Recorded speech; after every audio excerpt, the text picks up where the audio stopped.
I mean, to me, proof of work is the only means of having a sound cryptocurrency. And the only meaningful, there are a couple smaller ones, but the only meaningful proof of work coin is Bitcoin. And so I don't buy any other cryptos. I advise people to stay away from it. I think it's all fraud and bullshit. I Right. do recognize that there are some um, applications being built on crypto that probably have some real world value. And I think what will happen is they will migrate to higher levels and use Bitcoin as the core because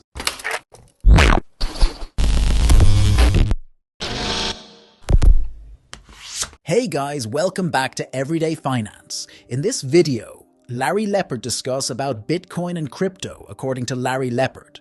There is a real conflict going on the one hand. There are the fund managers like Fidelity and BlackRock who want these ETFs because they know there is a huge demand for them and they will make a lot of money from them the way that, should they be approved, the price of Bitcoin will benefit greatly. Larry say, in my opinion on the other hand, Larry Lepard believed that there's the conventional networking banking system, which makes us feel as like we shouldn't be dealing with this at all because it truly affects our game all. And the Jamie Dimons of the world are presumably attempting to indicate tremendous pressure on senators, the SEC, and congressmen and others to attempt to stop it from being approved.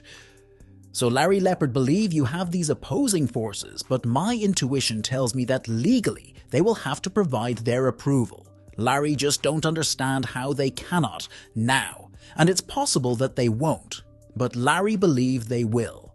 And you are aware of BlackRock's has a large number of lobbyists, influence and wealth, therefore you can be sure the banks don't want it to occur. The investing firms are in favor of it happening. Eventually, Larry Lepard believe the investment firms will win out, and we'll have a spot ETF. And as Larry mentioned before, there's a lot of money out there. SOAR performs a good job well of highlighting the fact that a large amount of money is available, but cannot be used to purchase Bitcoin at this time due to the, they would say, oh yeah, great, if there was a Bitcoin ETF with a ticker, notwithstanding the way those buckets are set up in the regulations, we'll include a little of it here. In fact, it doesn't take much. Larry say, I'm sure these rays you registered us investment advisors in charge of, I apologize. I don't know if $20 billion is a lot of money or not. Larry Lepard believe it's closer to $20 trillion with cash. And lots of things Larry Lepard discuss, so please watch the video to end and share, subscribe our channel, Everyday Finance, thanks. well, as I say, it depends a lot on the client, right? I mean, I have clients that have 1 or 2%. I have clients that have 50%. I mean, personally, I'm about half and half. I'm 66 years old, and that feels like kind of the right balance to me. I mean, look, and by the way, what'll happen there is if Bitcoin outperforms gold the way I think it will, eventually that half that's gold will become 5 or 10%. And I probably won't sell it. But, I'll say this, as I earn money these days, I don't use any of it to buy gold. I'm done buying gold. If I earn money, I buy Bitcoin. Right. My clients, it varies. I mean, I have people who have 1%. I mean, the only thing I really say quite strongly, I pound the table on it. I say having zero is wrong. You've got to have some Bitcoin because we don't know what's going to happen to it, but it could go up 10x, 100x, 1000x, 10,000x over 20 years. I think it might. And therefore, if you have zero, you don't get to participate in any of that. And there isn't an investor in the world that can't live with a 1% loss. So, hey, Mr. Investor in EMA, you need to at least take 1% of your capital and put it into Bitcoin, at least. And I tend to try to push people to get to 10%. And some people get much higher, and they should. But I mean, and like I say, it doesn't. If it's as asymmetric as I think it is, it's not like you need to take 100% of your money and put it in Bitcoin. You don't. I would never recommend that. But to have zero in Bitcoin, no, that's very bad too. So I think and I know a lot of 30-year-olds that are 100% Bitcoin. That's fine. They can do that if they want. They're taking risks, but that's okay. They're young. They can recover. They've got a very long time frame. They've got earnings power. As you get older and later in your life and you start working less and your earnings power goes down, preserving your assets becomes a bigger focus than growing your assets. You might have enough assets and what you want to do is not lose. Yeah. You're not concerned with winning big, right? Yeah, I don't know. I mean, the politics of it all. I'm guessing it's Q1 next year. I'm guessing. I mean, I think there's a real battle going on. I think on the one side, you've got the fund guys like Fidelity and BlackRock who want these ETFs because they know they'll make a lot of fees off of them, and they know that there's a ton of demand. And by the way, when they do get approved, it's going to be very positive for the Bitcoin price, in my view. And I think on the other side, there's the traditional networking banking system. It's kind of like, oh, this stuff really threatens our game.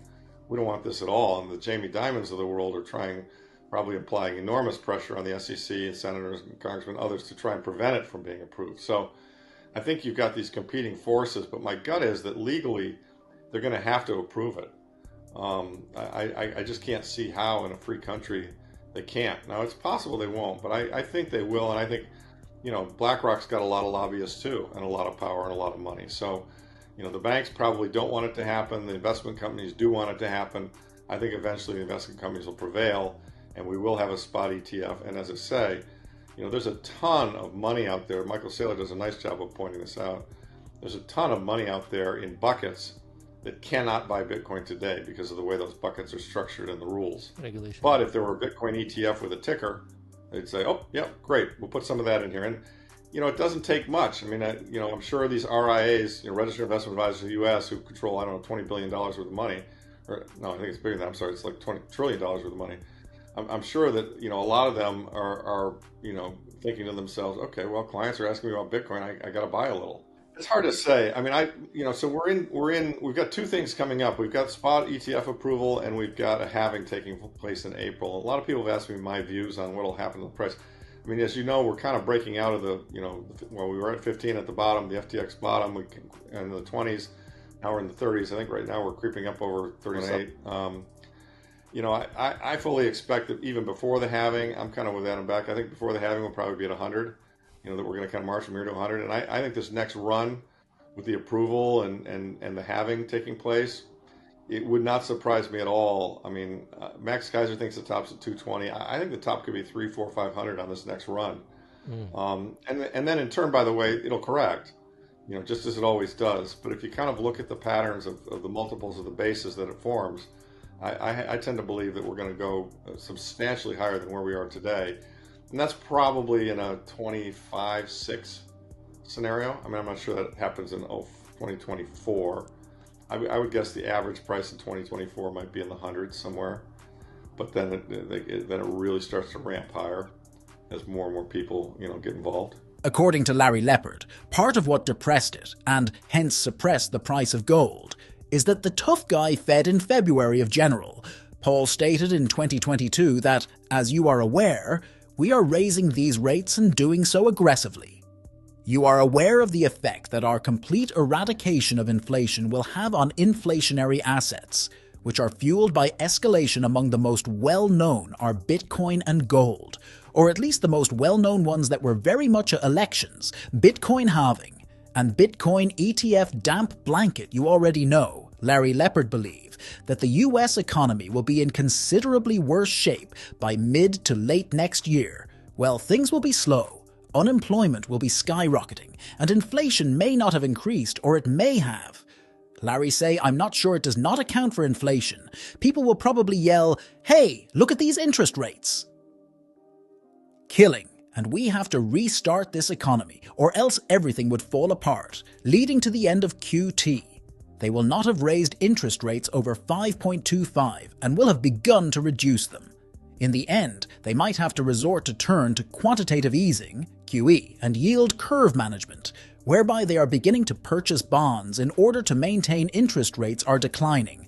So you can be sure that all of those steps will Bitcoin and gold are booming simply rocket fuel. So Larry Lepard could see tail end of 24 gold 3,000 Bitcoin 100,000 plus, easily with gold in the 3,000 range. You are aware of how those things are coming together. Let's back to the Larry Lepard interview. I'm a total maxi. I think Ethereum's a fraud. They've changed their monetary policy half a dozen times. It's controlled by the guys at the top. I mean, to me, proof of work is the only means of having a sound cryptocurrency, and the only meaningful. There are a couple smaller ones, but the only meaningful proof of work coin is Bitcoin. And so, I don't buy any other cryptos. I will stay away from it. I think it's all fraud and bullshit. I do recognize that there are some applications being built on crypto that probably have some real world value. And I think what will happen is they will migrate to higher levels and use Bitcoin as the core. Because, if you don't start with a sound underlying token, everything you're building you're just building on sand. Yep. So that's how I see it. Imagine ETH, Larry Lepard, really believed that Ethereum is a scam. As you may know, they have altered its monetary policy 6 times, and the men at the top control. The only way to have a reliable cryptocurrency is through proof of work, and the only significant, although there are a few lesser ones, Bitcoin is the only significant proof of work coin. Thus, Larry Lepard purchased no more cryptocurrency. Larry tell people to avoid it because Larry believe it to be a scam, and Larry do acknowledge that certain apps are being developed for cryptocurrency that will likely have some real-world value, and what will occur is that they will advance to new levels and make use of Bitcoin as the main. If you learned something from this video, then please like this video and subscribe our channel Everyday Finance, and we will meet in next video. Thanks.